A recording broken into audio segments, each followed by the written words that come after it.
All eyes are focused on Rahul Gandhi. Let me explain why. Namaskaram, welcome, vanakkam. By now, I'm fairly convinced that leaking the information that the ED is contemplating coercive action against Rahul Gandhi was not an accident.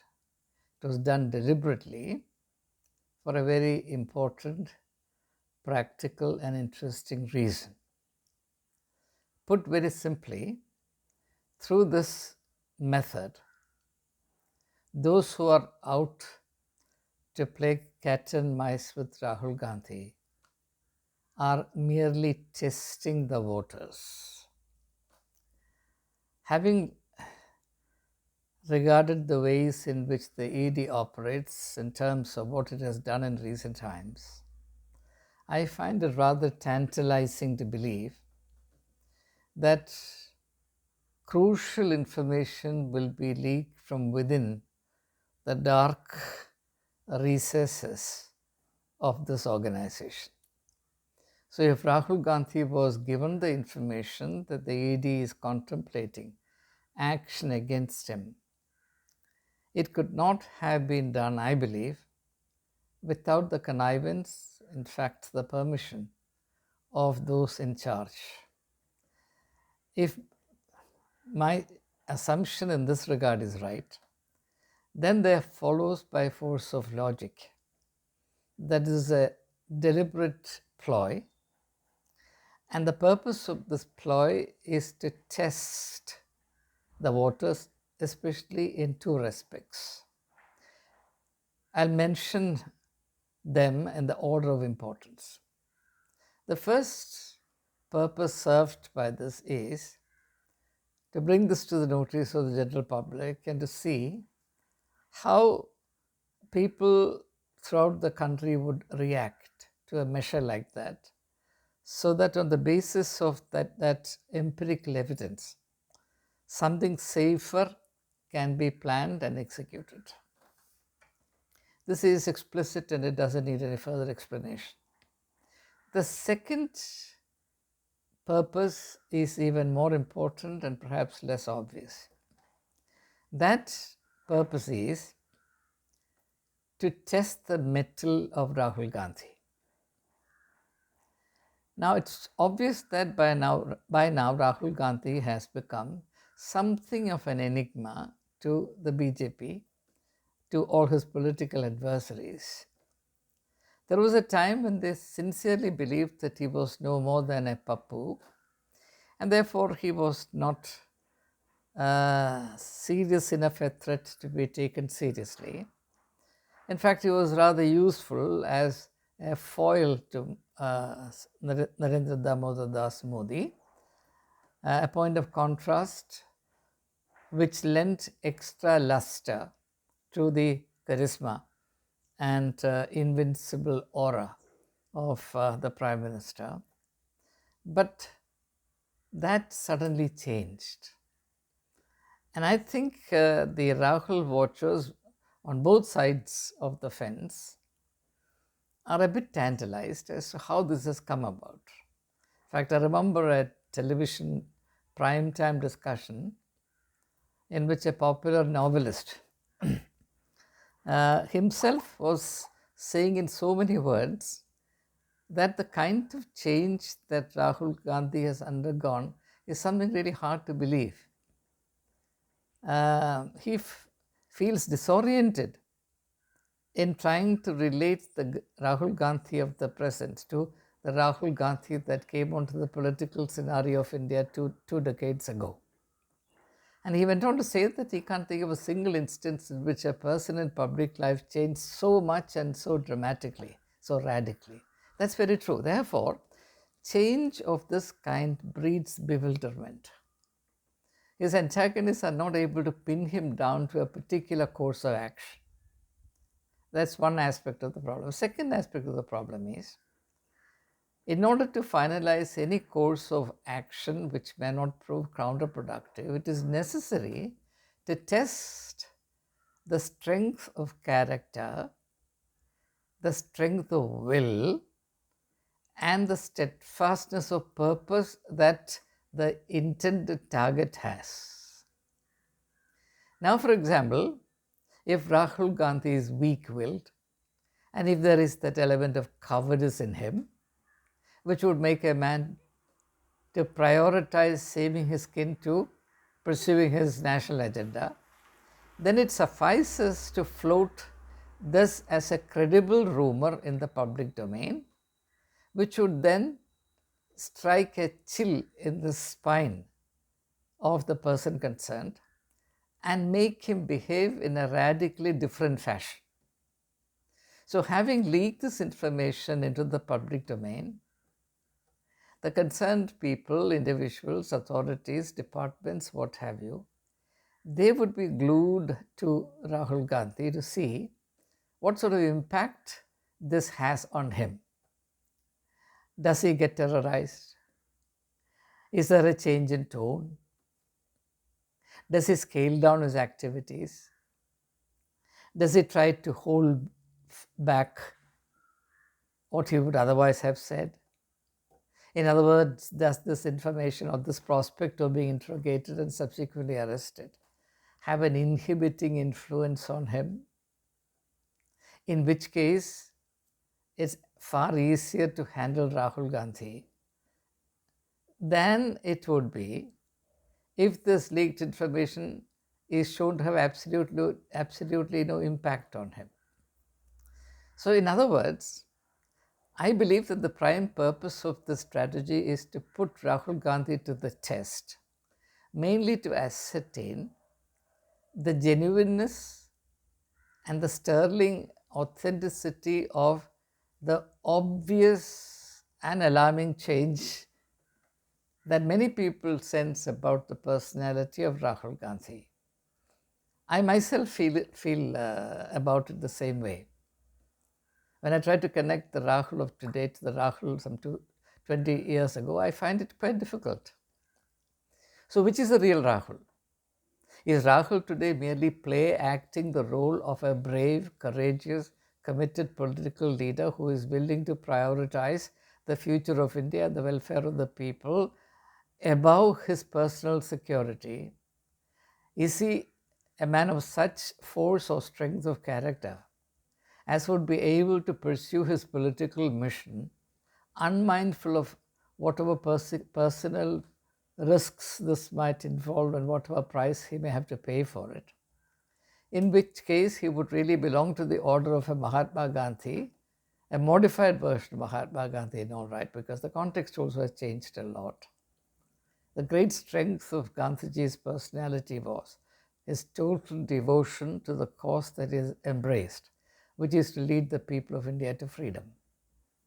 Does Rahul Gandhi have a comparable steadfastness of purpose with the kind of spiritual underpinning it takes to endure in this kind of very demanding, daunting task? Now, all these are areas that, till this information was leaked in the public domain, remained rather vague. And vagueness is not something that enables people to cobble together or craft an adequate and reliable strategy to deal with an adversary of Rahul Gandhi's kind. Now, for example, if Rahul Gandhi shows any sign of nervousness, which does not have to be stated in public, but it can be manifested or revealed in covert or indirect or hidden fashion by his reluctance to take a stand on certain issues, or a change in tone when in dealing with certain issues, or sending out hints that is willing to compromise with the powers that be in certain issues in regard to which he otherwise took a rather inflexible and heroic, assertive position, which played a huge role in enhancing the image of Rahul Gandhi in the minds of the people, with the result that people now look up to him when they are in trouble. They actually see him as a tower of strength. Now, in order to denigrate that, in order to destroy this personal characterological capital that Rahul Gandhi has so laboriously and assiduously earned for himself in the last 10 years in particular, it just suffices to introduce an element of cowardice into it. Well, Rahul Gandhi goes out of his way to prove that he is bold, courageous, and free from fear. If there is a strategy by which it can be demonstrated to the people, no, he is just like anybody else. He is also a coward at heart. He is merely play acting as a hero. Therefore, you can't trust him long term. Anytime he may collapse. He is brittle and he is not what he seems. This can be a very major gain as far as the BJP and the camp there too are concerned. So I'm personally convinced that the significance of the present stage is not so much coercive action as testing the voters to administer a test dose to Rahul Gandhi and to watch him very clearly to see what symptoms emerge through his reaction to this very ominous prospect. And I think Rahul Gandhi understands it. Why do I say this? Well, the tweet that he shared with everybody midnight of the 12th, if I remember right, where he says, my Chakravyu speech to the parliament was a major irritant to the two-in-one, and therefore it is going to summon me or raid me, and I have insider information about this. And then, of course, he concludes that tweet by saying, I'm waiting for them with tea and biscuits on me. In other words, he dispels the prospect of his experiencing any fear in this context. In other words, he wants the people to know that strategies of this kind will not work and that he is totally devoted to the mission he has embraced, and he will pursue his goals, the goals for the people of India, completely unmindful of the consequences, which is the convincing, clinching proof that the person is sincere and there is no element of deviousness or weakness in him, and that the people can therefore finally test him. And therefore, this particular strategy can have two completely contrary outcomes. The first outcome is that the people who are putting him to this test, whoever they might be, and I don't have to name them elaborately, they can observe, identify certain strains of weakness or dithering in Rahul Gandhi, and then pursue that line and make him weaker and weaker and weaker till he collapses.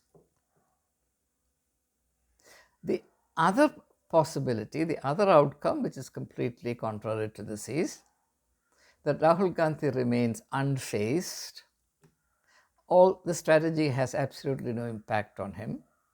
He proceeds with his business as usual, and he remains as forthright, as strong, as assertive, as fearless as he has been.